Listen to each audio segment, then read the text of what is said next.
Good morning, everybody. Good morning, and thank you for joining me again for another episode for the Localization Fireside Chat. My name is Robin Ayoub. I'm the founder of Localization Fireside Chat, and my guest this morning is Jan Henrichs, and Jan is from Belugalingistics, and he just got back from Gala, all excited, wants to tell us all about what happened at Gala. Actually, we saw the photos, but on LinkedIn, on a variety of social media, seems to be people having fun. Hopefully it was informative as fun as it was. Welcome to the episode, Jan. Glad to have you with me and as a guest on this episode. Always good to chat with you. I know you and I have talked several times over the years. Always to get your perspective on our industry, on the topic of the hour, on what's concerning, where the opportunities are and where the challenges are. So before we get too deep into the conversation, if you don't mind, Jan, just do a little bit of an introduction for yourself. Tell the audience a little bit about yourself, your company, where you're located, etc. Okay, so yeah, wonderful. Thanks a lot, Robin, for having me today here. Some of you might already know or heard of me from LocLunch. I'm the founder of LocLunch. This was a little side project I started 4 years ago, and today it's pretty vibrant, I would say. We had a wonderful LocLunch after party at Gala. 100 plus LocLunchers got together, and it was amazing. So our local ambassadors, did a fantastic job. We had a lot of time and brought many people together just to have informal chats.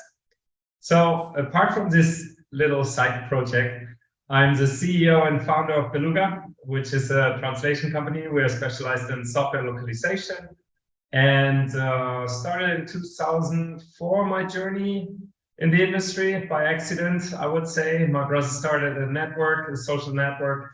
I was in charge for localization, and I did my best to be up to the requirements. And from 2006 on, we externalized ourselves, built up Beluga, and here we are.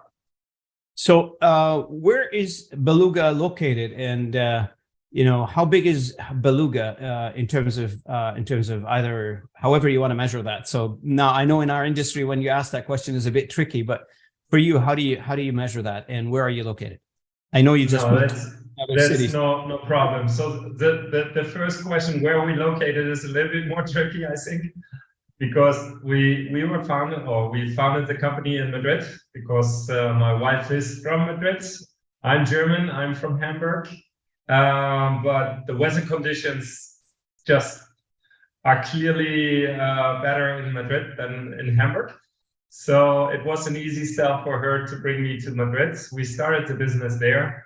And our team is remote, 100%. So this means we are all, but me, in Spain. I'm right now in Lisbon, in Portugal, where we start our new endeavor for Beluga. Okay, excellent, great. So how was Gala, by the way? How was it? Gala was a blast. I mean, what is amazing at Gala is it's a different sort of conference, because it's an association, and you clearly feel the vibes of delegates and members, right? Mm-hmm. Members and those who come there to learn something, but there's a clear focus on the community of the Gala Association. And that makes everything very personal. We had these group discussions. Hey, let's ask our members, what do you believe about that? And So back and forth from stage to the audience, which was really great and very exciting. A lot of very good presentations. I think what is said on social media, I can just confirm it. It was a blast. It was a very nice conference. It was Dublin, the second largest European conference happening after the pandemic. So everybody came with a lot of power and we had 6 days. I was there 6 days. forgive my voice. It was a non-stop marathon. I don't know how others are, but that was quite a challenge. All these years in the industry, and you know me, I've been in the industry for 2 decades almost. All these years in the industry, I've never been to one gala conference. I've been to LocWorld once, but gala, like this is a secret. I guess I kept it a little bit, so I'm revealing a secret on this episode. I've never been to a gala conference. I heard so much about it, and I want to go see it, but I never had a chance to go see one. So I'd love to participate in the next one. Hopefully I'll have the opportunity to join and see the vibes that you experienced. I really look forward to that, because it must be amazing. Everybody from the same industry have, same passion, the same concern and the same opportunities, and they're exchanging ideas. What a wonderful place to be in. Plus have some fun after all this lockdowns and COVIDs, etc. So forget about all this now. So tell me, you asked last time we talked, you mentioned something about your company was going through ISO certification, etc. And you had some observation on the topic, and from your own experience, or from the experience that Beluga had to go through. Although standardization and standards and quality standards are very important to every industry, obviously, as you can see, in a variety of industry, service-based, manufacturing-based. You need a specific processes to follow in order for the output to be validated as a quality output, followed a specific standard. So it helps in every sector, but there is, for those who did not do or did not go through an ISO certification before, I'm not talking about the audience who has been doing ISO every year, but for those who never did ISO before, what can you tell us about the process? Yeah, I think, ISO is always like, oh, what do we do? Shall we get certified? And the topic turned up the first time when we, in 2006, I think, we joined the association. It was where the companies were talking about, the language quality ISO, the new standard and so on. So there was our first point of contact with ISO standard. What is ISO? So ISO, first of all, I think it's important to understand it's a framework on how do you approach certain things, how do you analyze, how do you plan, how do you get the feedback from that loop, and then how you improve on your findings. Mm-hmm. So this is the framework. Already with this, I think it's clear it's a mindset. So when you embrace ISO, you are entering in a structured way of understanding your business. Mm. So why did we do it? Why? So we are 9001 certified since 2018. And now we are in the process of the 27001. So we started with the 9000 because it is a form of getting organized. As a company, you asked me before, how big are we? We're now at 11 people. We're now growing to some 16 people. So business and operations is growing. We're sort of a small company for ISO certification, maybe. But our approach was, start early, get things structured, and overall in processes. And process thinking is at the very core of the ISO certifications. Now, this process thinking is at the core of enterprise building. You can't scale your business if you do not have processes. And these processes, you need to have processes to think about these processes, So this is where I felt it was very good for Beluga on a short and long term to get in the right thinking mood. So one of the, it's a common, I guess, to many people, we think automatically ISO is for a mega or large organization, etc. But from our conversation, it feels like ISO is not just for the large companies or for the small companies too. And it could be, when you set the processes for a small company, it could be also, the impetus, if you will, for growth is the push to grow, because now you have a standardized processes. It's a selling feature, I'm assuming. I guess in our industry, specifically in the localization industry, where, you've got, it's a mishmash of ways of doing things. There is no standardized way of doing things. Every company does different things in the way their customers' requirements or whatever the case may be. But ISO brings some sort of a framework to say, yes, I am saying I'm going to do X, Y, Z for Mr. Customer. I am doing them. This process, I'm assuming at the end of the year, it's audited process. So you can't just say, I'm going to do one thing and go turn around and do something else, because the process is going to get audited and it will show.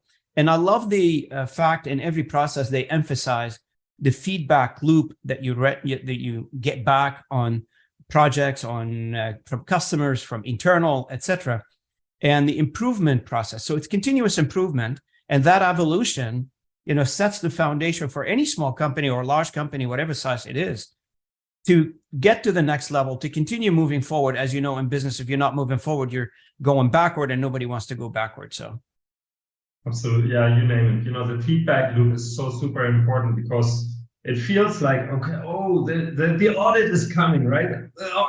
Let's get things done, right? So even if you're in a small company and you are lacking structured processes at this point, the ISO certification does not oblige you to do certain things, yes, but you are on top of what you want to do. Yeah. It's just that the ISO, at least the 9000 framework, 9001 framework, will tell you, whatever you say, structure it, plan it, do it, get feedback on it, act document it on your results, and then improve it. And that's what the 9001 is all about. So the 9001 for us, for Beluga, was a natural first step. Yeah. To get used to structured processes, to the auditing process, and also for our clients, of course, but mainly for us as a company, to get structured, not to forget about important decisions you need to do, reviewing, and so this was our initial journey. So based on your experience, and I know a lot of customers, they issue RFPs and they issue requests for quoting, etc. And now I'm seeing more and more of requirements to have an ISO standard. So there is a huge purpose to have ISO standard from a documenting the process, making sure that people are, when you start growing an organization, when you're more than 2 or 3 employees, you need a bit of a way to regulate how you do things internally. But the other flip side to that is the customer side, where customers are, and correct me if I'm wrong, are more and more aware that they need to have a certain process in their requirements, a procedure in their requirements, and they're defaulting to ISO, obviously, right? So customers have many things in their RFP as a requirement for the services. But to summarize this, is they're putting ISO as a standard in their requirements to buy services from the localization industry. Am I correct with that? I would reply with another question. If you see how the sector has evolved in the last 20 years, for us in software, which is like getting very important in terms of global impact, digitalization and all this stuff. Now, think back 20 years. We were in 2003, 2004, and all the startups today, be it was Google, Facebook, Meta, and all these guys were just starting or not even have been founded, right? Facebook. That's right. So the world has changed massively. While at the beginning we had sort of pirate atmosphere out there with a lot of people who had maybe no idea at all. Young people running these companies Yeah. who have never in their lifetime touched internationalization in a serious way, like me, I was. Yeah. So this has gone very professional over time. Revenues rose, has shown immense impact in the whole IT sector. The companies that were startups are nowadays the blue chips, right? These super large enterprises, and everything got more professional over time. This is something, from your experience, from my experience, you might have seen. You're absolutely correct. I mean, the industry has gone through metamorphosis over the many decades, in the last 2 decades, many metamorphoses, because on various levels, on technology, on process, on the demand for the work, the demand for the translation services, 30, 40, 50 years ago, if you go back in history, definitely there was not as much demand as it is right now. Even at the level of the content creation that was back then, a lot of this, the world was not as interconnected as we are today, and that's what drove the need for more services in the localization and translation industry. And the more connected world we live in, the more we're going to require people to understand each other. Hence, we come together as an industry and provide the services to that cause, if you will. And so you're right. I mean, you're absolutely correct. The need to make sure that we, put a processes around and regulate it a little bit, so we understand how this industry work, or how the service gets delivered. Because the last thing customers, they have an idea. They're not an expert at our business. Some of them are, but they have an idea what translation is, but they rely on trust us. They trust the localization industry to deliver something good to them. And so, the ISO standard comes to fill that gap, if you will, in my opinion. I'm not pitching for ISO, but if you have any other process, or if you have any other documented process other than ISO, it all works. But if you have an audited process that you can demonstrate, I say I'm going to do XYZ for my customer, I'm doing XYZ for my customer, and here's the audit report to prove it. I think this is valuable. This is very valuable. Absolutely. And our counterparts, the localization managers on our client sites, they have been growing up quite a lot. They got super mature, and these people on the client side were first maybe people from support, hey, language support, and hey, you can do language management, right? Yeah. So perfect. So over the last 20 years, we have seen, a very high level of maturity, and of sophistication. So, program managers, project managers, coordinators, the localization departments grew very sophisticated. Now, all this comes with a need or requirement for managing complexity. And ISO standards, or whatever other standards, as you mentioned, is just a way to get some check mark on something you don't want to control yourself, or you can't control yourself. Correct, absolutely. And it removes the mystery from the buyer perspective, right? So from the buyer perspective, I don't have that fear. If I was in the buyer's shoes, or if I was playing the role of a buyer, I don't have that, always thinking, I'm buying, step 1, step 2, step 3, step 4 in the process. Am I really getting those steps in the process? Because I'm not visible to their company. I'm not visible to the service provider company. I'm not in their, sitting next to the translator. I don't understand what they're doing. I'm going to rely completely on a trust, and B, good quality, which governed by a standard of sort. In this case, happened to be ISO, but it removes that question mark from the buyer. Right. And I think, Robin, we are here talking about the ISO because last time when we talked, we mentioned the 27001, and I think we should time to this specific ISO because the world has seen quite some changes in the last 5 years, which is the pandemic put everybody in remote like us. We pivoted completely.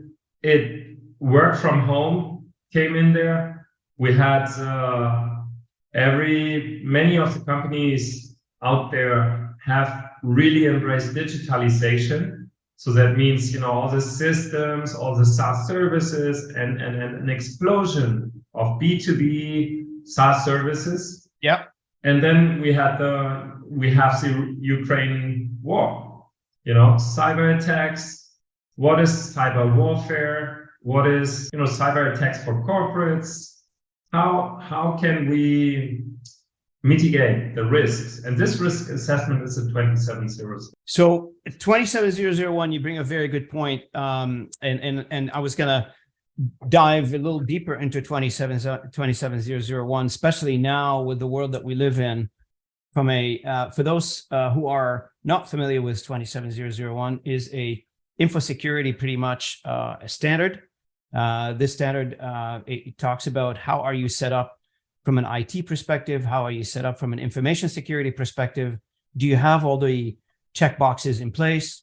Do you have all the rules in place? Do you have all the procedure in place to ensure that the information you are being trusted with are securely either transmissioned or transited to the customer or kept on your databases? So it is quite the diligent process to go through, because you got to go through audits on your IT network, on your software, on your every piece of gear that you have in your network. Plus, if you're virtual or if you're running an on-premise IT solutions, all these information needs to be checked to the latest standard to make sure that you're following the appropriate procedures in place to contain any potential cyber attacks against your network. And we may think of ourselves like as a small company, and nobody knows about where I am, and nobody, hackers are not going to probably find a 6, 10, 20 employee company in a city around the world just to try to get to them and disrupt their network. Well, the objective is not the localization service provider. The objective is generally speaking, is the information you hold. So the information you hold, and exhibited by some of the customers are asking for those type of standards. They're asking to do security audit. They're asking to do a bunch of things because they know, and we all know, that the information that is being trusted to us, it's very important, and we want to make sure that we keep it in a very vaulted area, in a secure area that nobody can get to it. So how do we ensure that? So the 27001, it's the mechanism to make sure that we have all the checks and balances in place, that these procedures are met or are followed, so you can give again the trust to the customer or to the partners that you're dealing with that their information is securely kept. Exactly. And we were lucky enough I was surprised and happy about seeing at Gala a presentation about the 27001. And this is maybe, again, back to our industry. They started off with a fantastic, raise your hands, guys. Who has ISO 27001 certification in this room, right? So we were like, I would say 60 people in that room. It wasn't by no means a crowded room, right? Half of the room empty, and it felt like, okay, so not really top of mind, but it was like 60, 70 people in the room, which was pretty cool. Now, after the question, only 4 people raised their hand. 4 people out of 60. Well, this is under 10%. Okay. And before the conference, I did some ChatGPT, another hot topic these days. Please analyze the top 100 NIMSY list and tell me how many companies are 27001 ISO certified. The result was 20 out of 100. Wow. So what we see here is the top notch of our industry. 80% are not certified yet. Maybe they are in the process, maybe they're considering it, whatever. Only 20% have a certification, it doesn't mean that the scope of their certification is like the whole company. It could be one area, one whatever, okay? Whatever, okay? But 20% out of 100. So we talked about that, the 80-20 rule. 80-20, yeah. But the reality in that room was even lower. Yeah. So when we go to the whole industry and look at it, we're not talking even at 20-80, but maybe 10 to 90%. That's right. That's right. That's right. And as we continue moving forward, and the world is not going to get less connected, it's going to get more connected, and the importance of these types of certification, and I'm sure there'll be other certification coming along, that would be very important in our business. And it creates, for those, I love my 80-20, and I'm glad you remembered it. My 80-20 rules on pretty much everything now, it works. So the 20% that do have it, and the world is waking up to the info security, waking up. I mean, they're already awake. They already know what it is, issues.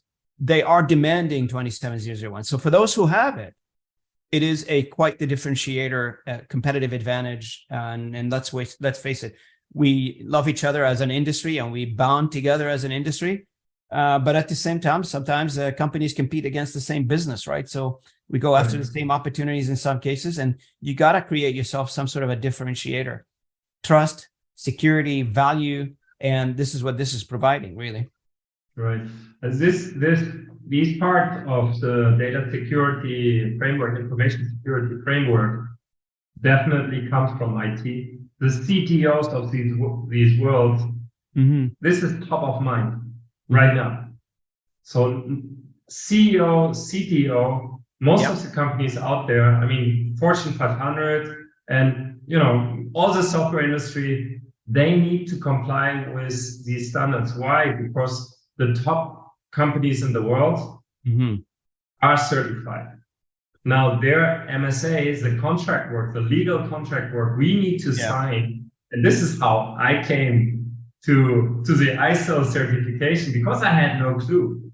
Yeah. But suddenly in some of our, MSAs we have seen, it was like, okay, either you have a certification. Now, first of all, it was, if you do not have any sort of certification in this matter, it will be very hard to process, to start with, right? Okay. Then I have seen the same requirements in a lot of MSAs where it says, okay, either you have this, or you have to comply and explain all these controls. How do you do it? Now, it was obvious for us half a year ago. We started more or less half a year ago with our endeavor.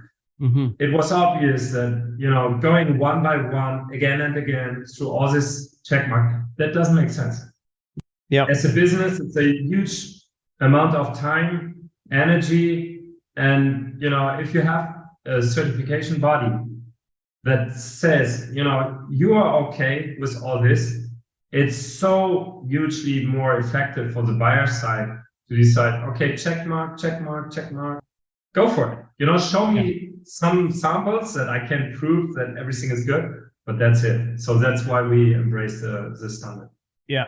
And so, you've been at it for a while now. General question. What is your perspective on an IT structure that you have, let's say, on premise, like in your computer room somewhere, versus a virtualized IT structure? And what's the difference between going through the certification in both scenarios? Yeah. So as I mentioned earlier in our conversation, we are remote 100%. Yes. And we are a cloud-based company. That means we do not have any legacy systems. We have been working with TMS, online cloud versions of TMS, ever since. We have never owned, our servers where we have data. Software localization is certainly a very, very specific area where ongoing translation management or continuous localization, or however you want to call it, is like the first choice always. So that means that pure integration into the systems of our clients.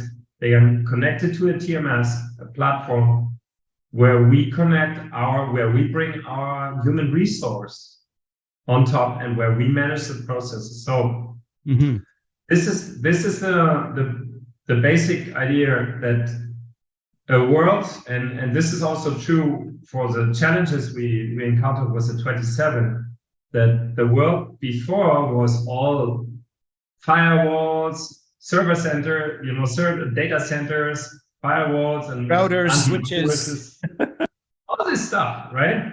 Now, the 27 is built on that model. Now, our model in 2023 at latest, is fully cloud-based most of the time. You work with Google Cloud, you work with Asana, you work with Slack, you name it.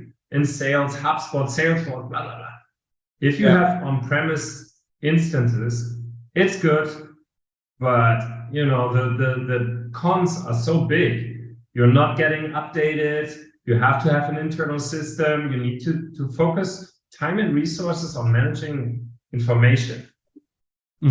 Now, when you want to comply with the 27001, there are a lot of controls that are based on these old models. And the consultants we have many times have no idea, hey, we did this, that was our blueprint. And now this German guy comes up and says, everything in the cloud. So, basically the risk assessment you have to do is, it's first of all, 27001 is not just IT. It's very important to understand that this is not about software. This is about how you manage information in your company and how do you make sure that you understand the risk involved with this information. Correct.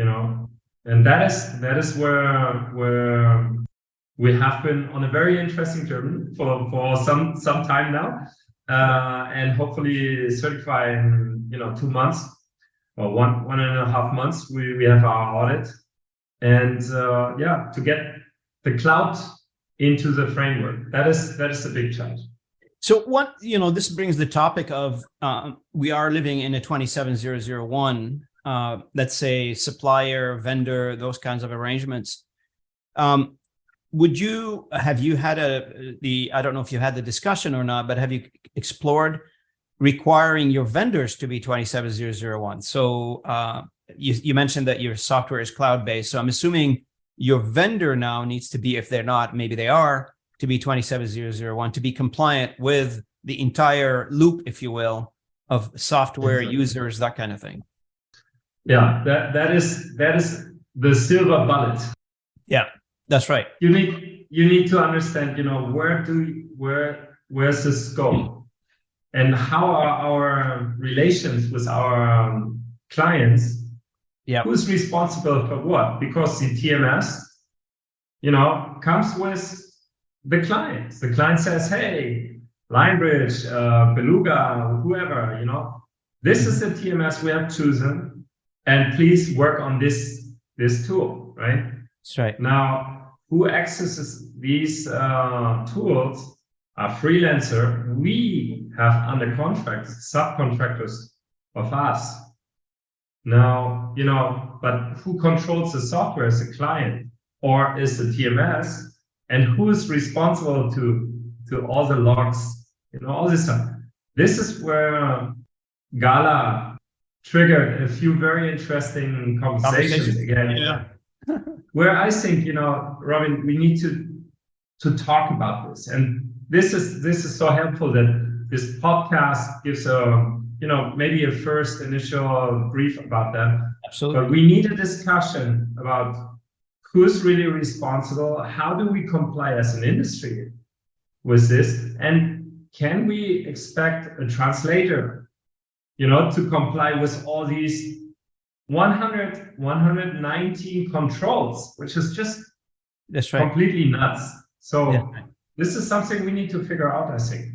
Yeah. So, you bring up a very valid point because, if you, let's say you're in a contractual obligation with a customer, that responsibility that you agreed at with the customer, it has to roll down to the various providers, software, people, etc. Are they willing to accept that? Are they willing to sign up to what the customer is asking for in certain cases? If we are using 27001 as the guide or as the benchmark, then it's pretty straightforward. We can ask the supplier, are you 27001 compliant? But you're right.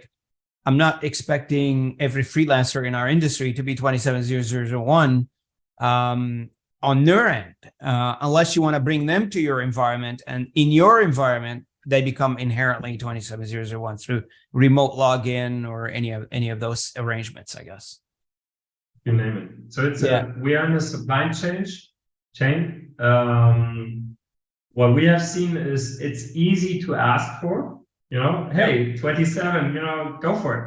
Yeah, for sure. This easy to adapt is not really a reality. It's for us, it has been really mind-changing experience. It is about getting a feeling and understanding about all the 100,000 things you haven't done, you haven't thought through before. So it's a process. It's nothing you can just buy.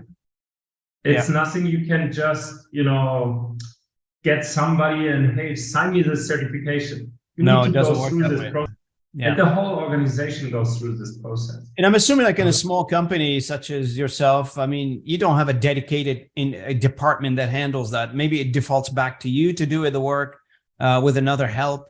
It's pretty much, you roll up your sleeve and you probably have to do it, which causes a lot more, you have other responsibilities too. You still have to manage the company, but meanwhile, you got to focus on this one.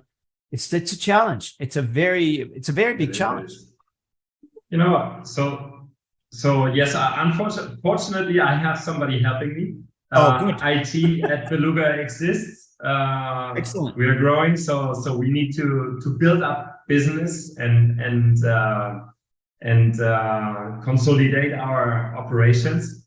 But it's true that I'm very much involved here. And from Gala, the people who presented there, it was the CEO and Chief of Technology, right? Yeah. Who were working on this project. It's very top level because it affects the whole company. And then we have the whole training stuff. One thing is implementation of thinking through how do we organize the logins, right? How do we control them? Access rules, log for our people, but now for the outer sphere of our business, right? For all the freelancers. Yeah, that's right. It is a transformative journey, and it's better to start sooner than later, because it's not something you can do just signing up, and you need to be on top of it on management level. So have you done through the process, have you started thinking, or you've done it already, any cost benefit analysis to how much does it cost you to have and go through the audit process and go through the installation of an ISO or adopting an ISO 27001 in your business versus how much, revenue you're going to wring out of this, and is it worthwhile? Have you started thinking down that line, and what's your thinking there? Yeah, that is a very good question. So in terms of cost, at Gala, the presentation was 20,000 they spent on their business, more or less our size. I think we are below that number, but it all because we haven't had any legacy, right? So this was a good thing, but you need an auditor, you need a consultant, somebody who understands this, who helps you with the documentation, and easily, and then software solutions, right? You can buy almost everything, but everything is costly, and the easier it goes, the more it costs, right? That's right. Again, we are here in a problem that LSPs are sort of strange things, right? We're entities, but we're not software entities. Software entities 27 is very, very good, very structured, very well organized, and there are a lot of solutions. There's a lot of competition for LSPs in our environment, for freelancers, our ecosystem. There's no such thing happening right now. And so this makes everything pretty challenging on a mental point of view. Yeah. But it's okay. So now, from your other question, if it's worse, I would say, there's no alternative. Yeah. This question is not that, do you want to do it? You will have to do it, because the alternative is show how you do it. And that is, from a cost perspective, it's way more expensive. Yeah, you're right. You're absolutely correct. Okay, so you're the founder of LocLunch, and a lot of us in our industry, because I tell people like we're I'm the president of the Canadian Language Industry Association, so we're all volunteers, and we volunteer our time for associations, for organizations, for regional things that you do. In your case, LocLunch, and other jurisdiction, other countries have the same arrangements. And I keep telling people, like, we're driven by the fuel of passion. We don't have any other, nobody's paying for this. Nobody's, contributing. People, like, they have so much passion to the industry, and they will do whatever it takes to keep moving the industry forward. Hence, I started this channel and you started LocLunch. So tell me a little bit about LocLunch. I know we're coming up here on the time, but just tell me a little bit about LocLunch, what got you thinking that way, and now it's everywhere. Quite the success, LocLunch. I've been to several LocLunch in Toronto, Canada, and I've seen the teams around the world, and from the US to Europe to various places around the world. That what you started as a small scale became, a large initiative in our industry. Tell me a little bit more of that. Yeah, it was curious, because at Gala the keynote speaker was Dave from Meetup, the CEO from Meetup. Oh, yes. Okay, so Meetup, it's getting people together and running events. On one of his slides, he presented the loneliness factor. So how many people are lonely at home? And it's surprisingly high, the number. It's just a massive number of people who are not connected, who have not regular contact with friends, family, a social network. So what happens, I started LocLunch as a result or a consequence of a Lock World. I went to Santa Clara. So I traveled from Madrid to Santa Clara to have lovely conversations with somebody from Spain. But I had no clue of his existence, and it felt like, this is so crazy. We're privileged to be there, but it's a huge expense, and there's a lot of tension in the air of these conferences, because people pay a lot of money for it. Mm-hmm. So expectations are high, and I felt this is not what we should have as an only resource to connect people. And thus, I started this LocLunch thing, and it was an accident. I didn't knew anybody in Hamburg, my hometown, from the industry.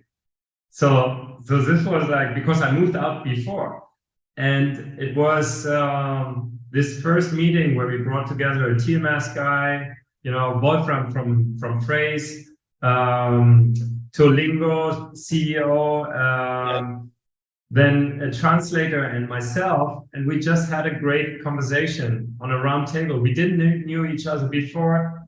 We had this conversation, we talked about technology, we talked about problems, and it felt like, oh, cool, we have the whole industry here, right? Mm-hmm. Almost like the buyer side was missing, but this is what we need in our industry.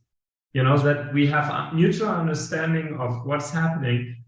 And on the conference scale, we only see targeted conferences. So LocWorld is for buyers and LSPs. Pros.com is for translators and LSPs. alias translators, or just LSPs, right?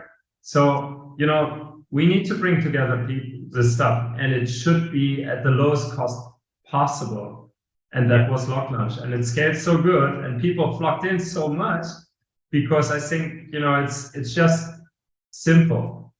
Yes, and you know what? You hit the nail on the head when you talked about solving the problem of loneliness.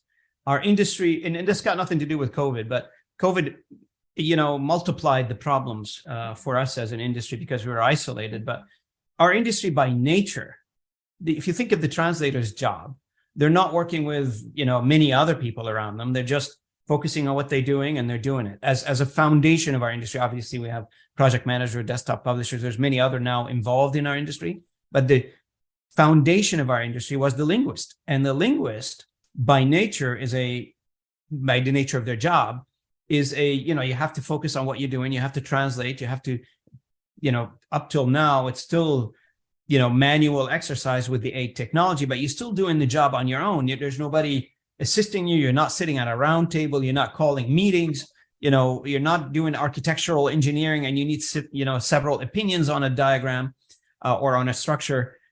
This is a one-on-one relationship between the linguist and their computer. Maybe there are some other connection via IM, etc., but you bring a very good point, and it solved it. And I remember going to some of the LocLunch events here in Toronto, and I tell you, it's very good to see, you know, the team.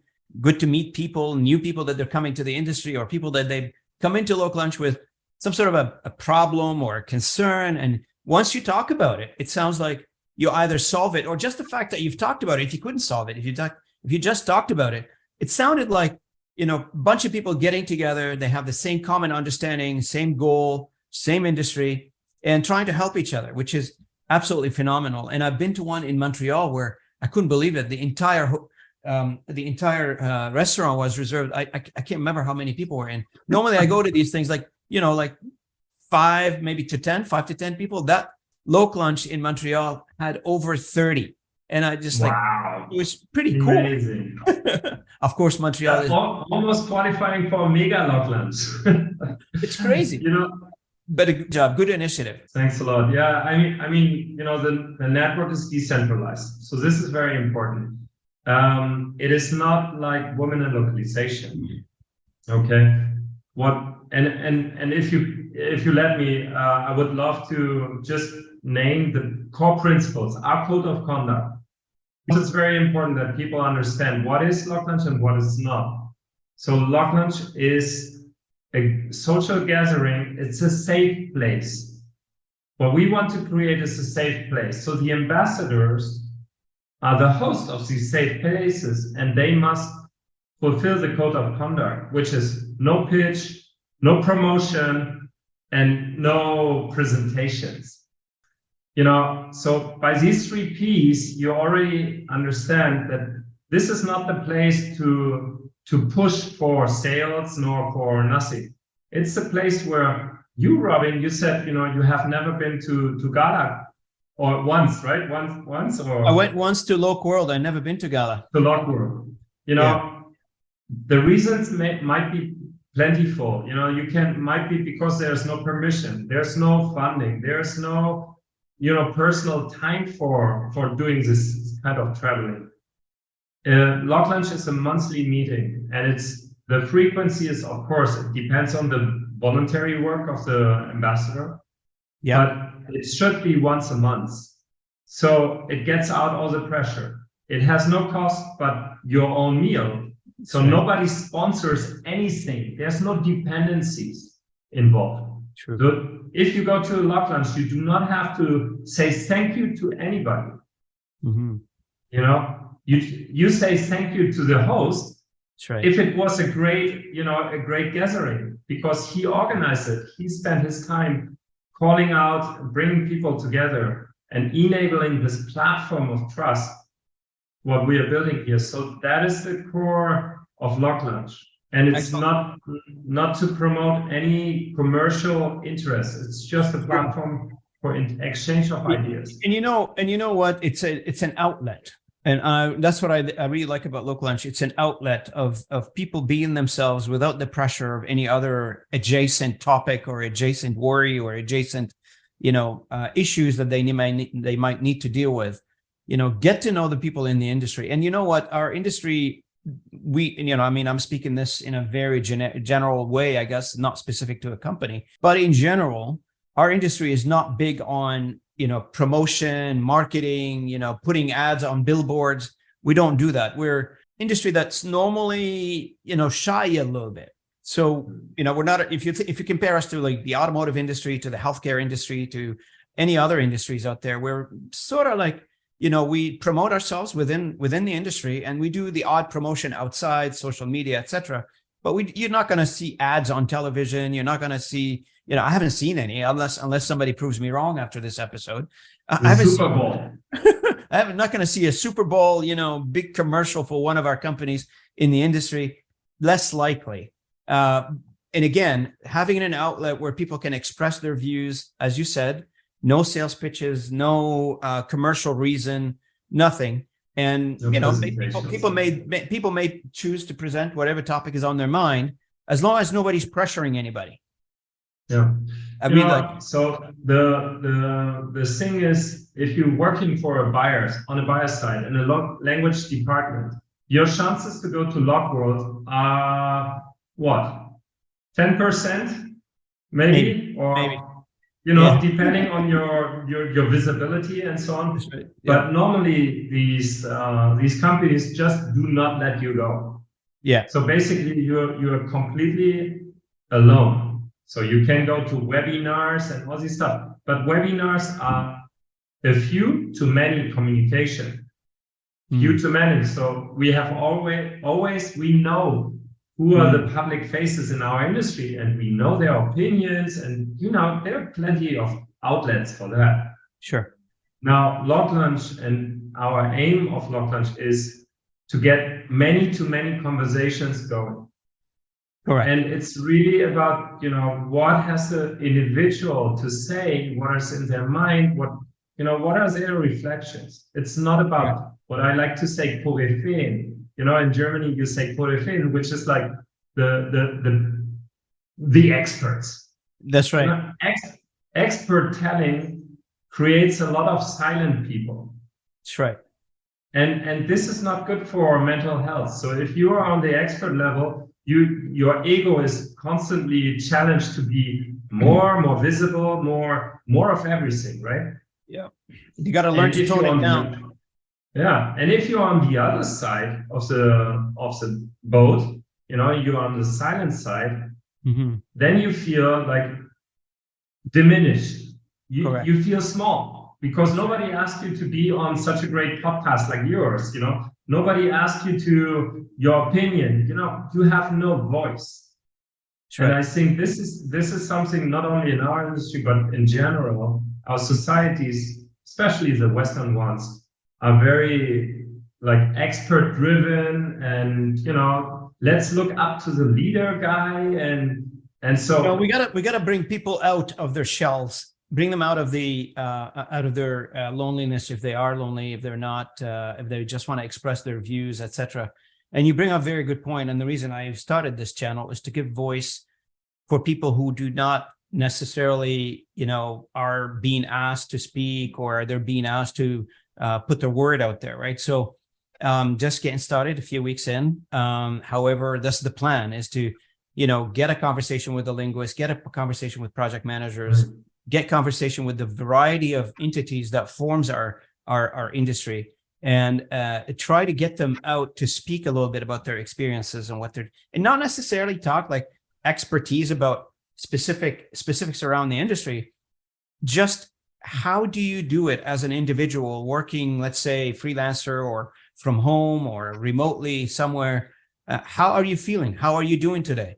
How is this all thing affecting you now? This is wonderful. This is exactly where I'm going with this. This is exactly where I'm going with this. But we had to start somewhere. And obviously, I thank you very much for being part of my conversation today. I know we're coming up on the hour here. Thank you so much for being part of my conversation today. Thanks for being part of the episode, Jan. I appreciate you. I appreciate the work you do. I appreciate Beluga and the conversation we had today about ISO and a variety of other topics. I hope you come in again and we'll have another conversation when we have something big happening in the industry, or just to chat with me, bring a coffee and we'll have another conversation. Would be excellent. So thanks a lot, Robin, for your efforts, and all the best for the podcast, for your endeavor, and your challenging the status quo. Thank you so much for this. Thank you so much for this. I appreciate it. Until next time, everybody. This is Robin Ayub, Localization Fireside Chat, signing off.